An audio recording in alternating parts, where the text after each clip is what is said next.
Почитувани граѓани, денеска расправаме за годишниот финансиски план на Македонската радиотелевизија за 2016 година. Иако, согласно Законот за аудиовизуелни и медиумски услуги, таа обврска требаше да се заврши до декември минатата година. Ако го погледнете финансискиот план за 2016 година, предвидени се 21 милион евра за трошоци за МРТВ. Дали е тоа доволно, дали е многу или малку, можеме да оцениме само според тоа колку квалитет добиваме за тие пари. Ако го погледнеме односот квалитет на програмите, степенот на објективност и пристрасност, МРТВ излегува многу скапа телевизија. Скапа е, бидејќи со парите на граѓаните, и тоа по две основи. Од радиодифузна такса и од буџетот на Република Македонија се плаќа партискиот билтен на ВМРО ДПМНЕ. Македонската телевизија, уште јас кога бев дете, беше сама по себе второ училиште за нас. Многу можеше да се научи од нејзините образовни програми. Таа беше и расадник на најдобрите новинари, на најдобрите камермани и монтажери. Во тоа време беше престиж да се работи за Македонската радиотелевизија, бидејќи таа беше символ на државност, беше јавен сервис на сите граѓани. Новинарите кои што работеа во МРТВ добиваа на својот углед. За жал денеска новинарите што работат во МРТВ го губат својот углед или губат по еден образ. Се сеќавам на една емисија без наслов, но со повод, и новинарскиот тим што ја водеше, емисија во која што немаше табу теми. Гледавме дебати, слушавме различни мислења. Денес не е така. Денес нема дебати, а има многу табу теми. Всушност, се што значи критика на власта е табу тема.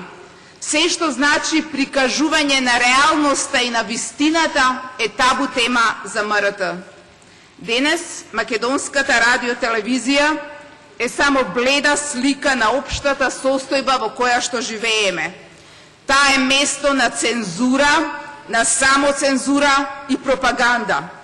Денес таа не ја игра улогата што треба да ја има, а тоа е да го штити јавниот интерес, да одговара на прашањата на публиката и да поставува прашања кои што ја интересираат јавноста. Денес МРТ активно учествува во фалсификување на стварноста, во манипулациите со кои се сака да се создаде погрешна слика за реалноста.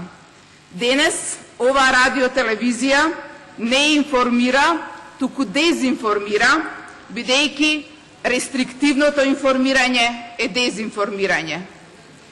Денес МРТ во голема мера придонесува Македонија да биде на срамното 117 место на Репортери без граници, после Парагвај, Нигерија, Малдиви, Замбија, после Катар и Таџикистан. Денеска Македонската радиотелевизија совршено се вклопува во пропагандната машинерија на ВМРО ДПМНЕ и затоа е предмет на преговори кои што имаме обврска да ги направиме со договорот од Пржино. Сакам да ве потсетам на неколку историски факти. Хитлер во свое време велел дека пропагандата треба да биде едноставна и целосно јасна за секого, а оние што мислат со своја глава треба да се демонизираат и да се прикажат како непријатели. Но она што го зборува историјата е дека самиот Хитлер, како психопат, нарцис, социопат и шизофреник, паднал под влијание на својата пропагандна машина и не можел да ја разликува вистината од пропагандната лага. Дури и него Гебелс успеал да го убеди дека е пастир, реинкарнација на старите германски херои, неунишлив и непобедлив. но историјата покажа дека не било така. Што се однесува до МРТ, не мора мене да ми верувате на оценките. Доволно е да го погледнете извештајот на ОПСЕ ОДИХР за изборите во 2014 година. Таму јасно стои дека тонот на медиумското покривање на кандидатите беше различен. ВМРО-ДПМНЕ и ДУИ добија позитивно медиумско покривање на нивните постигнувања и идни проекти. Сите негативни вести за ВМРО-ДПМНЕ беа во голема мера занемарени. Но она што е уште потрагично, ОПСЕ ОДИХР велат дека дури МРТ-1 применила сличен пристап при покривање на пресконференцијата на самата наблюдувачка мисија на ОПСЕ ОДИХР. Велат дека биле презентирани само позитивните заклучоци на изјавата за првични наоди, а изоставени сите критички забелешки кои што биле изнесени од ОПСЕ ОДИХР. Исто така, извештајот на ОПСЕ забележува и дека активностите на министрите кои беа кандидати во изборната трка беа покривани често на позитивен начин, без да се разграничува медиумското покривање на овие службеници во својство на министри и кандидати. Ова скандалозно однесување на МРТ за време на изборите е платено со парите на граѓаните. Но ни по изборите Македонската радиотелевизија не го смени начинот на известување.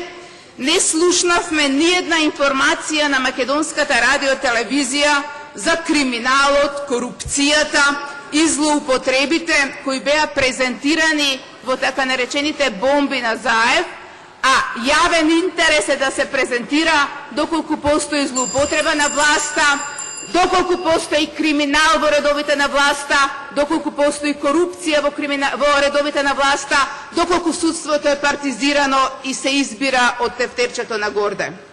На Македонската радиотелевизија гледавме директни обраќања на Груевски, но не ја видовме директно пресконференцијата на специјалното јавно обвинителство, на која што беше обелоденета истрагата Титаник, истрага против врвни функционери на ВМРО-ДПМНЕ за изборен грабеж. Не само што немаше директен пренос, туку таа тема беше помината како треторазредна тема на вестите на Македонската радиотелевизија. Таа топ тема Македонската радиотелевизија сакаше да ја сокрие и да ја препокрие со некакви напади на специјалното јавно обвинителство. Има уште многу аргументи и докази дека Македонската радиотелевизија не ја врши својата функција, а тоа е да обезбеди вистинито, целосно, непристрасно и навремено информирање. Има многу примери дека Македонската радиотелевизија не ги застапува интересите на граѓаните, туку на ВМРО-ДПМНЕ. Затоа Македонската радиотелевизија е скапа телевизија. Затоа нема да го поддржиме годишниот финансиски план на МРТ, со кој со пари на граѓаните се сака да се финансира партиска телевизија за која табу тема е вистината. Ви благодарам.